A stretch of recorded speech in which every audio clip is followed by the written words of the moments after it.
Hey, how are you? I hope you're doing wonderful. I'm wondering if some of you out there are feeling scarcity or maybe you're missing a loved one. That's what a lot of the morning meditation or my devotional journaling was all about today. And some of the readings that I had and the cards that I pulled really talked a lot about surrendering to the belief in scarcity. So we're going to talk about that and how to kind of be able to get through that time or those challenging times when you're missing a loved one, whether it's somebody that's passed away or somebody that maybe you're separated from or parted from at this time. And especially around the holidays, it's really tricky, right? Because I think it even uh, exacerbates those feelings of missing someone or the longing to be with your loved one.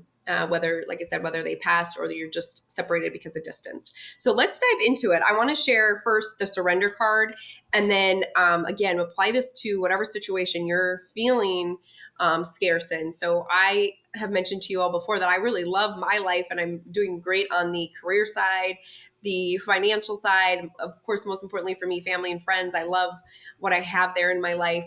But the place I've always felt a little bit scarce and I continually work on in my soul journey is my romantic or love life department. And so I'm constantly thinking like, well, what do I need to do to really attract the right um, partner in my life for me, or the love and the relationship that I want to have. So it's been a long journey, and I would say I really started focusing on this in my early 30s, where I've come a long ways. And so it's fun to watch the growth that I've had. But every day I'm continually looking at, okay, like what can I take from this? How can I learn from it? How can I grow from it? And whatever situation you're in, so maybe it's not love, maybe your love life is great, but maybe you're not loving your career, maybe you don't resonate anymore with the friends that you're with, or maybe it's just time for a change. Maybe you need to move and get to a new location. There's always something that we can evolve and do to become better. So let's talk again about the scarcity here. I'm going to read the message first. So the universe is asking you to open, or universe, or you could say divine, is asking you to open to the infinite nature of abundance. In this way, you can remove blocks in your life and succeed beyond your wildest dreams. So, yeah, so for my situation, I look at it and I'm like, you know what? I already know when I look at this relationship that it wasn't even a relationship. We were so new. We were just getting to know each other. But I've seen a pattern for me. Sometimes if I meet a gentleman that I'm really liking on paper, if that makes sense. I'm like, oh, this is a unicorn. They don't come around very often. And I think before I even really get to know them, or they get to know me, or they prove themselves worthy of the relationship that we're going to have, or I find that they're kind of smitten and pursuing, once I decide, oh, I kind of like this person, I think I tend to be a little bit more receptive, or I let my guard down a little. Maybe I'm a little too transparent, or not that you don't want to be yourself. You absolutely want to be yourself, but I think I've mentioned before, I love that masculine and the feminine energies, and understanding that yin and the yang, and how we can really we both, all as men and women, have feminine and masculine energy within us. So I'm really loving to learn about that. One of my favorite authors is John. My gosh, she's the one that wrote Mars, Men Are From Mars, Women Are From Venus. I love that one too. But I take it all with a grain of salt. So I've got other folks that I kind of watch and learn from. And I think it is really important to, you'll hear different things from every person. So you just got to pick who resonates with you. But where I'm going with this is, my sense of scarcity is probably causing me to want it so bad that I think it's like, I scare someone off, or I push them away, or what I'm already building in my mind of these expectations of a relationship, I go too fast forward. And I think that's my fear of the lack. So I hope that makes sense. So it's like, it's why if you're wanting money to come in, the more that you just let it go and forget and just don't even fear not having it, it just comes to you. Like, it's so funny. Money's an easy thing for me to manifest. So, but I want to give you a quick example of money. So I went on a trip to Mexico, and I was like, you know what? I'm just going to enjoy and have fun. I have the savings. I have the money to spend and enjoy a good time and not even think about it. But there was this little bit of me that was like, well, shoot, I knew exactly what I spent. And I thought, well, it was great. It was amazing. Don't stress about it. And I get home, and lo and behold, what do I find in the the mail? I had a check for $4,000, and I was like, lo and behold, there you go. That just covered my entire trip right there. Um, And it was just funny how that works. So I want to tell you, the more that you just be grateful for what you have. Don't dwell on the negatives of the situation, dwell on the positive, or think about all the good things. Like for me, I was like, this trip was amazing. It was worth all the massages I did. It was worth the connections I made. It was worth the relaxation that I had. I needed to feel great and feminine, and just enjoy that time in the sun and the sand, and just walks on the beach and swims in the ocean, or a swim in the ocean. So I'm rambling, but my point is, when you don't think about it, things just happen. It's like when you stop chasing it, it arrives without even thinking about it. And that goes back to my idea or thought that, our heart's desires are imprinted in us. And I think if you believe, like I believe, the higher power knows exactly what our heart's desires are too, and we'll make it happen. So just let go, try to step back. It's okay to own those emotions, but really then get your mindset back to, hey, it's all okay. This is good. I'm not going to regret spending a little bit of money and having fun. And then taking it back to my relationship, like I was dwelling. Last night I got into a rabbit hole again where I thought, oh, if I would have said this, or I would have done this, or la la la la la. And I was like, stop, just stop. So I feel like I've been talking about the same thing every single day, but I think it's just important to bring it up because I know a lot of us do that, whatever your situation may be. Maybe a job, maybe you've been interviewing for a job and it's that same thing. You feel that rejection. Well, just think, you know what? It is what it is. I put my best foot forward. I was authentic. I was me. And it's going to work out. But then in the future, when your next job interview comes around, if you can try to get yourself in that mindset of not feeling scarcity, like I don't have this job and I really want this job, just think about like, here's what I have to offer. I'm an amazing person. If I'm supposed to get this job, I'll get this job. And taking away that stress, because I think sometimes, your interviewers, the ones that are interviewing you, sense that almost like a need or the neediness of it, and you're maybe not your true authentic self. Maybe you're coming across a little bit different than you normally would. But when you can really just be in your true essence, things tend to go better. And so I think that is when you feel lack, it resonates. And if you can feel abundance and you can feel whole and you can feel good, it's just going to resonate as well. And then you tend to get more what you want. So again, I'm very good in a lot of departments of my life, especially when it comes to money, family, friends, jobs, where I live.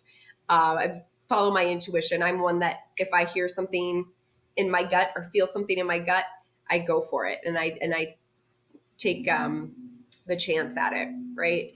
So be intuitive, be aware of your inner guidance. It's the one that knows best, or you're the one that knows best over anybody else. And just keep, honoring your feelings and emotions, but keep looking at them as, all right, that's how I feel, but maybe I could look at it this way too. And just be in that present moment. Okay, so that's it for scarcity. I could go on, but if you feel you want to work a little bit more on this, I have the transformational therapy or the psychotherapy. You can look at my Calendly. There's a 15-minute slot for a free consultation, and we can talk a little bit more about it and maybe set you up with a 90-minute psychotherapy session where we can really look at maybe what it is from your past or childhood or certain experiences that have affected you on the abundance journey. So I know for myself, I'm constantly looking at it, and it's improving daily. So the other thing I wanted to talk about then was your missing of someone. So whether it's a loved one that went to heaven. Again, Christmas is a big time that we think about that. I really miss my grandparents at this time.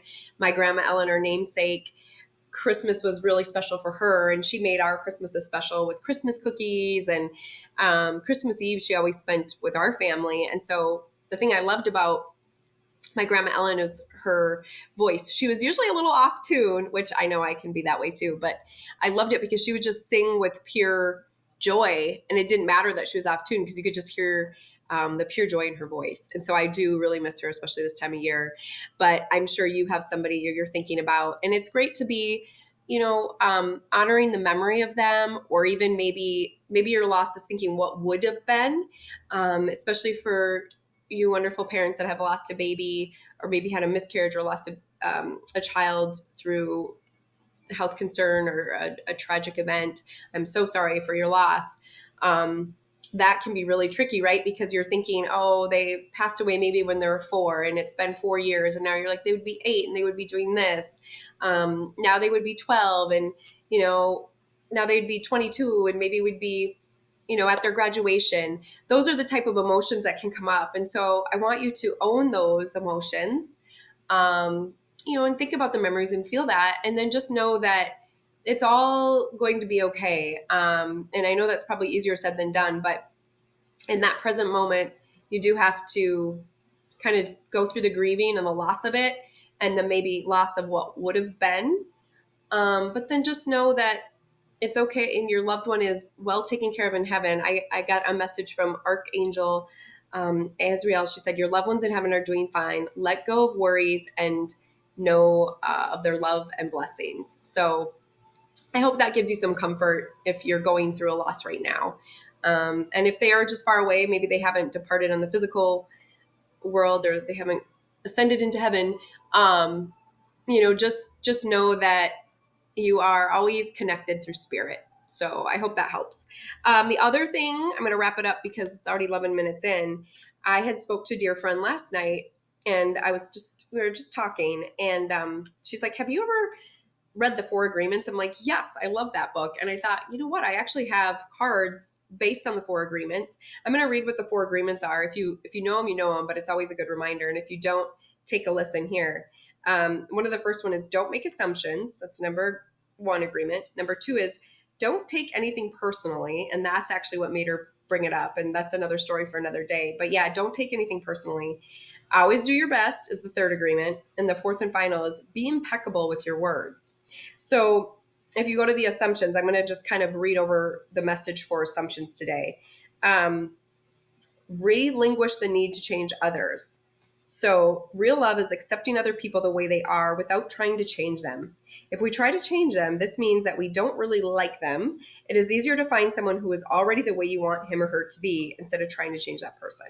So I love that. And it's a good reminder for us, if you are a single person out there looking, don't ever get together with someone thinking you're going to change them, especially when you're like, oh, well, this is how it is now. But once we get married, he'll be fine or she'll be fine. Or, oh, once we have kids. Yeah, no, you don't want to go into a relationship that way. You need to be able to accept and honor them the way they are. And just know that, yeah, you might grow together and get better together. But if it's like an internal um, aspect, don't expect to change them. I'm a believer that everybody has the ability to change and become better versions of themselves because I've seen that for myself over the years. But I just don't want you to make any assumptions to that. Okay, so that was the key message there.